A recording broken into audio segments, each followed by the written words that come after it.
Beda kita bukan kopiah, bukan serban, bukan baju. Perbedaannya kita bangun lebih awal dari dia. Kita bangun lebih awal daripada dia.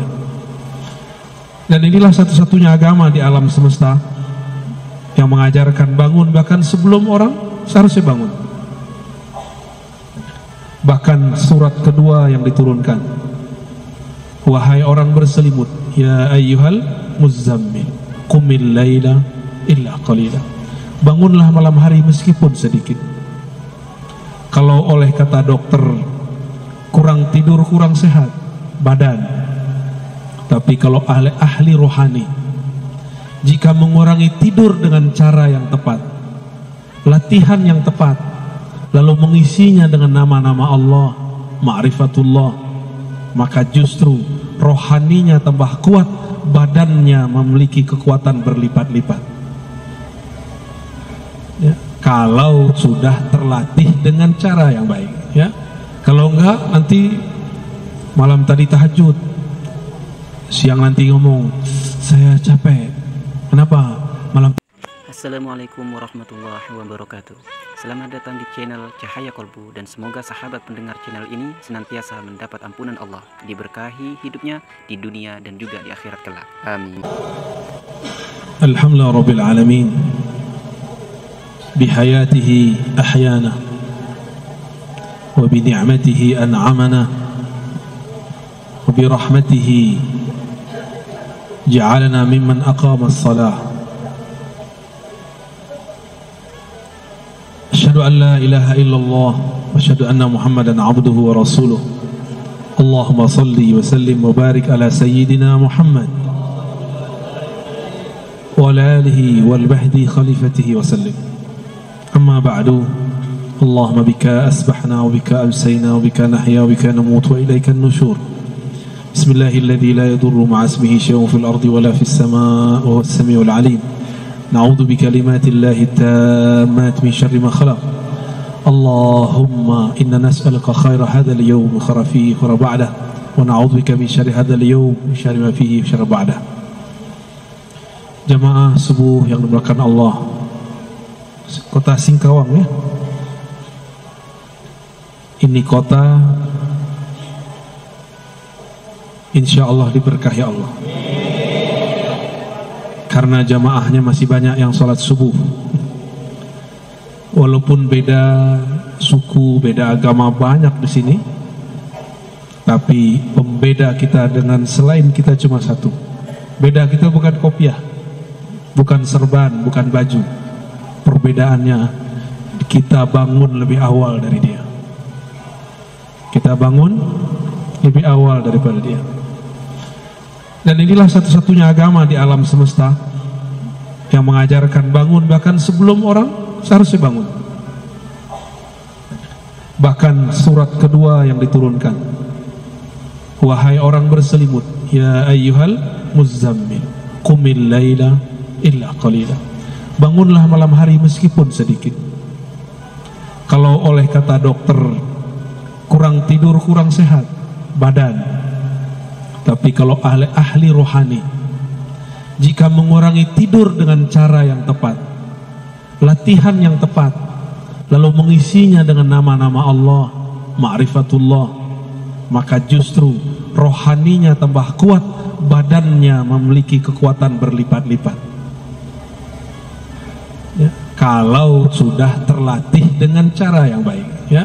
Kalau enggak, nanti malam tadi tahajud, siang nanti ngomong, saya capek. Kenapa? Malam tadi tahajud jam 2. Nggak pakai caranya, ada tekniknya. Segala sesuatu ada ilmunya. Jangan beramal dengan nafsu. Beramal itu justru untuk mengendalikan nafsu. Bapak Ibu yang bukan Allah, semoga majelis subuh ini betul-betul diberkahi oleh Allah Subhanahu wa Ta'ala. Mau bahas tentang apa? Akidah, fikih, tasawuf. Torikoh, mau torikoh yang mana? Torikoh akhir zaman, ya. Satu kali saya datang ke suatu tempat, dalam tanya jawab ada yang bertanya. Apa pertanyaannya? Apakah kita dapat cinta Allah dengan berzikir, dapat cinta Rasulullah dengan bersolawat? Saya lihat yang bertanya masih kecil, tapi pertanyaannya seperti orang yang sudah sedewasa. Mungkin dia dapat keberkahan sang wali yang ada dulu mengajar di pesantren itu. Dan juga mungkin ini pertanyaan seperti Jibril bertanya kepada Nabi Muhammad untuk mengajari siapa yang hadir. Atau mungkin yang lain. Wallahu a'lam bis-shawab.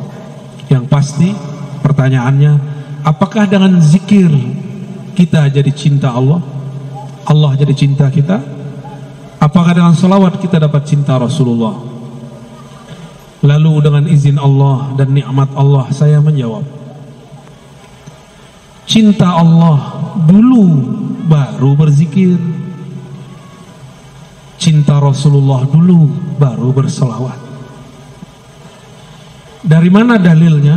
Dalilnya dari Quran, surat Muhammad sallallahu alaihi wasallam ayat 19. Fa'lam annahu la ilaha illallah. Fa'lam dulu. Al-Imam Al-Bukhari menerjemahkan kata fa'lam, al-ilmu qabla al-qawli wal-amal. Berilmu dulu baru katakan dan amalkan. Jangan dibalik. Beramal dulu baru berilmu, itu tidak tepat. Maka fa'lam, pelajari dulu siapa yang engkau sebut, baru sebut namanya. Maka ringanlah menyebut namanya. Mau 1000, 2000, 3000, 5000, 10.000, 70.000, ringan. Tapi kalau belum kenal namanya, 33 pun terasa berat. Kalau sudah cinta, jangankan duit 50.000. Kalau kita punya 5M pun kita kasih. Tapi kalau belum kenal nih, traktir 5.000 pun kita berat. Benar. Itu baru makhluk, apalagi Khalik. Kalau belum kenal, ada orang telepon kita, bang jemput aku bang, malam hari, kita nggak kenal. Apa kita jawab? Siapa kau?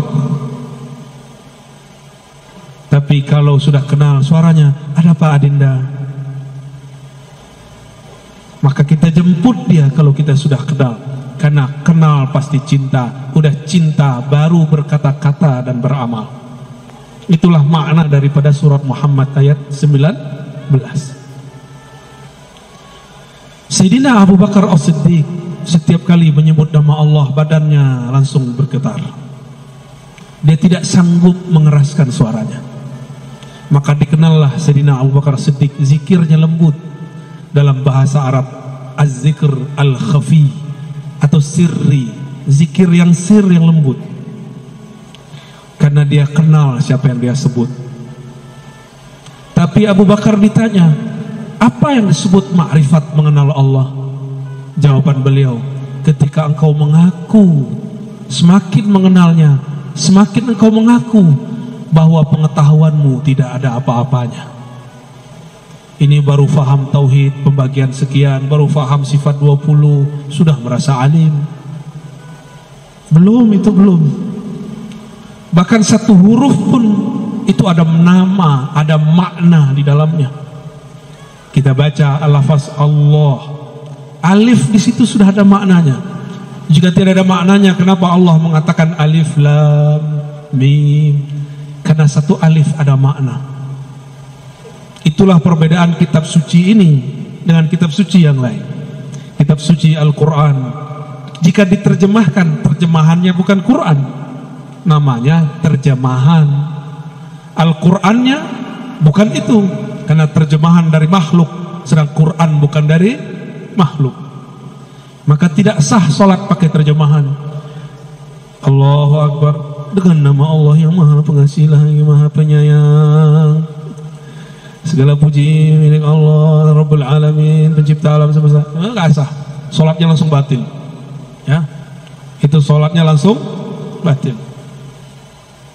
Al-Quran turun dari sananya sudah bahasa Arab, maka dapat dipastikan gak usah pakai hadis palsu. Bahasa langit, bahasa Lauh Mahfuz, bahasa surga, bahasa para malaikat, itu bahasa Arab yang murni. Cukup ini. Bahkan Allah pun berkalam-kalam dengan hambanya dengan bahasa Arab. Dalilnya apa? Allah turunkan di arasnya surat Al-Fatihah. Jadi salah satu oleh Nabi ketika beliau diangkat Mi'raj, Allah langsung turunkan surah Al-Fatihah. Dialog Nabi dengan Allah. Bismillahirrahmanirrahim, itu pembuka. Sayyidina Nabi SAW membuka lagi, Alhamdulillahi Rabbil Alamin. Allah jawab, Hamidani abdi, hambaku telah memuji-mujiku. Setelah Alhamdulillah apa? Ya, bangun bertidur nih. Ar-Rahmanir Rahim. Apa kata Allah? Asna alayya abdi, hambaku sangat banyak memujiku. Maliki yaumiddin, sama Allah juga jawab begitu. Wali abdi ma sa'al, Allah tambahkan, apa yang dia minta aku pasti kasih. Iyyaka na'budu wa iyyaka nasta'in, sampai akhir Allah mengatakan aku kasih, aku beri. Maka tiadalah orang mendirikan makna Al-Fatihah lalu membacanya dengan lisannya melainkan Allah Ta'ala kabulkan semua hajatnya kalau baca Fatihahnya benar, ya. Kalau baca Fatihahnya, saya sudah baca Fatihah kok nggak sampai-sampai, berarti Fatihahnya belum dialog dengan Allah Subhanahu wa Ta'ala. Ketika Nabi naik ke arasy Allah, Allah turunkan di situ, maka ada ayat yang belum tertulis sebagai ilmu Al-Quran. Dalam ilmu Al-Quran disebut dengan ma'rifatu makan nuzulil ayat, mengetahui tempat turunnya ayat. Belum ada yang menyebut arsy, samawi, ardi. Yang baru ada laili nahari, turun siang hari, turun malam hari. Makki madani, turun di Mekah, turun di Madinah. Tapi kita tambahkan ilmu Quran di akhir zaman, ya, bahwa Al-Fatihah adalah ayat arsy, ayat yang turun di arsy Allah Subhanahu wa Ta'ala. Itulah yang dibawa. Oleh karena itu solat hanya sah dengan Al-Fatihah. Jangan debat lagi kalau ada imam baca atau tidak, jangan debat lagi. Nabi cukup mengatakan la salata liman lam yaqra' bi Fatihatil kitab. Hadis Bukhari dan Muslim. Tidak sah salat kamu sampai engkau membaca Al-Fatihah. Mau imam makmum sama, namun adabnya imam dahulu baca baru kita baca. Kenapa? Karena munajat dialog ini tidak bisa diwakilkan kepada imam. Meskipun ahli fikih bilang bahwa kalau imam baca cukup bagi makmum, betul, itu jaminan. Tapi jika dia seorang hamba, dia harus berdialog dengan Rabbnya. Maka saya termasuk orang yang sangat kagum dengan mazhab Imam Muhammad bin Idris Syafi'i. Beliau berdasarkan hadis ini mengatakan mau imam mau makmum wajib baca Al-Fatihah, karena dialog munajat hamba tidak dapat diwakilkan kepada seorang sahaja. Jadi gak usah debat, Pak. Debat itu belakangan, hadisnya tidak ada perdebatan. Yang tidak boleh baca keras-keras di belakang, atau baca aja lebih dahulu dari imam, itu yang tidak boleh. Jadi dialog di arah sana bukan dengan tasyahud yang kita baca at-tahiyatu lillah. Itu hadisnya kurang sahih, bahkan tidak sahih. Yang sahih adalah dialog arsyah, ayat arsyah, surat Al-Fatihah. Oleh karena itu membaca ayat-ayat yang ada di Al-Fatihah, 7 ayatnya wajib secara mutlak, membuat salat menjadi sah atau salat menjadi tidak sah. Guru-guru kami yang ahli ma'rifat mengkalamkan kepada kami, apakah salawat Allah kepada hambanya? Maka beliau mengatakan salawatullah ala abdihi suratul Fatihah. Salawat Allah kepada hambanya adalah turunnya surat Al-Fatihah. Salawat artinya turunnya rahmat. Dialog yang ada dalam Al-Fatihah membuat rahmat turun kepada pembacanya. Oleh karena itu, kalimat di hadisnya la salata, tidak dianggap salat. Liman la yaqra, liman lam yaqra, bagi yang tidak qara'a. Apa arti qara'a? Jama'a bainar zahir wal batin. Qara'a bahasa Arab artinya menggabungkan zahir dan batinnya, baru disebut qira'ah. Inna alaina jam'ahu wa qur'anah. Quran di situ artinya kumpulkan. Berarti orang yang disebut membaca Al-Quran, orang yang mengumpulkan batinnya dan zahirnya dalam satu lafaz. Gimana? Tadi sudah baca qira'a Al-Fatihah belum? Belum ya? Lain yang dibaca, lain yang dikumpulkan ingatan dengan kolbu. Dari kolbulah kita membaca Al-Fatihah. Bismillahirrahmanirrahim. Dengan nama Allah. Allah itu bahasa kolbu. Ar-Rahman, yang mengasihi, yang maha kasih, yang maha sayang. Kasih sayang bukan ada di badan, bukan ada di muka. Tidak ada namanya muka terkasih, yang ada kolbu yang mengasihi. Kalau wajah cantik, tapi kalau kolbu di dalamnya ada kasih sayang, maka Bismillahirrahmanirrahim turunnya ke dalam kolbu. Jadi kalau baca Al-Fatihah, baca dengan insya Allah salatnya khusyuk ya. Tidak tahu artinya tidak apa-apa, tapi pahami tujuan membacanya.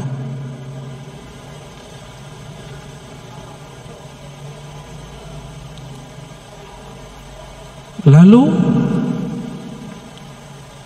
kembali ke pertanyaan yang tadi. Saya menjawab dengan apa tadi? Sebelum engkau zikir, cintalah kepada Allah. Sebelum engkau solawat, cintalah kepada Rasulullah. Nah, tadi itu zikir, sekarang Rasul Sallallahu Alaihi Wasallam. Jika benar kita rindu Rasulullah Sallallahu Alaihi Wasallam, pasti disebut namanya mata berlinang. Jika disebut namanya dada kita bergetar. Jika benar cinta kepada baginda Rasul Sallallahu Alaihi Wasallam. Karena setiap kekasih pasti rindu kepada kekasihnya. Tapi menjeritlah kepada Allah, ya Allah, betapa kerasnya hatiku disebut nama kekasihku. Kekasih engkau, kekasih alam semesta, Habibullah, Habibur Rahman, tapi hati kami tidak juga bergetar. Maka istighfar kita bukan istighfar dari dosa fisik semata. Kita pun istighfar, ya Allah, ternyata hatiku, jiwaku, ruhku tidak kenal kepada Bapak ruhku, baginda Rasul Sallallahu Alaihi Wasallam. Apa yang mesti kita kenali dari Rasulullah Sallallahu Alaihi Wasallam? Beliau mengatakan, Ana Muhammad, aku nama jasadku Muhammad. Ana Ahmad, aku ruhku bernama Ahmad. Ana Aqib, aku tugas kerasulanku, kenabianku Aqib, penutup semua rasul dan nabi. Ana Mahi, aku pembawa syariat risalah, menghapus semua risalah terdahulu. Beliau menyebutkan hanya beberapa sifatnya, beberapa namanya. Maka sebanyak apa kita kenal namanya, sebanyak itulah kita kenal baginda Rasul Sallallahu Alaihi Wasallam. Tapi dari semua nama itu, yang paling inti adalah Muhammad Habibullah, Ahmad Ruhullah. Nabi Muhammad itu Habibullah, ruhnya adalah hembusan dari Allah. Dari hembusan itulah ruh kita ada. Itulah makna ayat, setelah aku ciptakan tubuh, nafakhtu fihi min ruhi, aku tiupkan ke dalam tubuh itu rohku, Ruhullah Ahmad. Maka sumber ruh yang ada dalam diri ini bersumber dari ruh Ahmad. Maka kita ini adalah pecahan daripada ruh Ahmad. Kalau ruh ini bersumber dari Ahmad, tubuh ini bersumber dari ibu, maka kita sebut ibu kita ibu karena badan ini keluar dari badannya. Ruh kita keluar dari ruh Ahmad. Maka ulama kita ahli ma'rifat memberi istilah Ahmad Ummul Arwah, Ahmad Ummur Ruh. Ahmad adalah ibunya sekalian ruh. Jadi kalau bersolawat katakan Assalamu alayka ya Sayyidana Ahmad, ya Ummar Ruhina, ya Umma Arwahina. Salam atas engkau wahai Sayyidina Ahmad, dari engkaulah ruh kami bersumber, engkaulah induk daripada ruh kami. Assalamu alayka ya Rasulullah, ya Abal Arwah. Salam atas engkau wahai ayahanda ruhaniku, terimalah aku menjadi anakmu. Kita ini anak-anak Rasulullah sallallahu alaihi wasallam. Inilah rahasianya kenapa Rasul sallallahu alaihi wasallam ketika dilempar oleh orang Taif tidak balas dengan doa kualat. Beda dengan Nabi Nuh, beda dengan nabi-nabi terdahulu. Mereka lelah mengatakan ya Allah hancurkan saja umatku. Tapi lain dengan Rasulullah, beliau memandang semuanya anak-anakku, semuanya anak ruhku. Mungkinkah ayah rohani, ibu rohani mendoakan kehancuran bagi anak-anaknya? Tidak mungkin. Itu mungkin ayah ibu lagi lupa diri. Rasulullah tidak pernah lupa. Jadi bapak ini saya lihat ada beberapa yang suka marah ke anaknya nih, terlihat dari raut keningnya ya. Semarah-marah kita jangan bilang matilah kau, jangan. Celakalah kau, jangan. Setan kau, jangan. Kalau lagi marah pak, kutuknya begini, jadi wali Allah kau. Amin ya Rabbal. Jadi ulama lah kau, jadi orang alim lah kau. Kalau kita mengutuk anak dengan begitu, jangan dibodoh-bodohi ya. Karena lewat malaikat doa amin. Nabi SAW menegur seorang yang sedang sakit. Apa kata dia? Malangnya nasibku, beberapa hari ini sakit, cilakalah badanku. Nabi kata, mah, diam,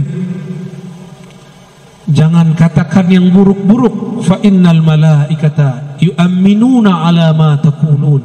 Jangan berbicara yang buruk-buruk, karena malaikat mengaminkan yang kalian katakan. Ya, sepakat ya.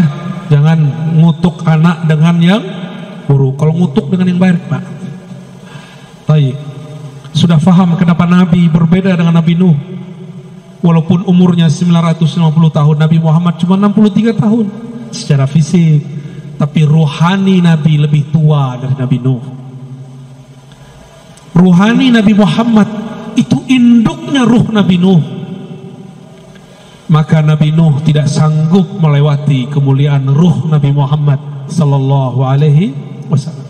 Maka kalau bersolawat pak, saya ijazahkan satu solawat dibaca dalam hati. Assalamu alayka ya abati ya Rasulullah. Atau pakai tambah Assalatu wassalamu alayka ya abati ya Rasulullah. Salawat dan salam atas engkau wahai ayahanda ruhaniku Rasulullah sallallahu alaihi wasallam. Coba sama-sama. Assalatu wassalamu alayka ya abati ya Rasulullah. Salam atas engkau, salam rindu atas engkau wahai ayah ruhani kami. Terimalah kami menjadi anak-anak ruhanimu. Amin ya Rabbal. Al-Fatihah. Ar-Rahman. Iyyaka na'budu.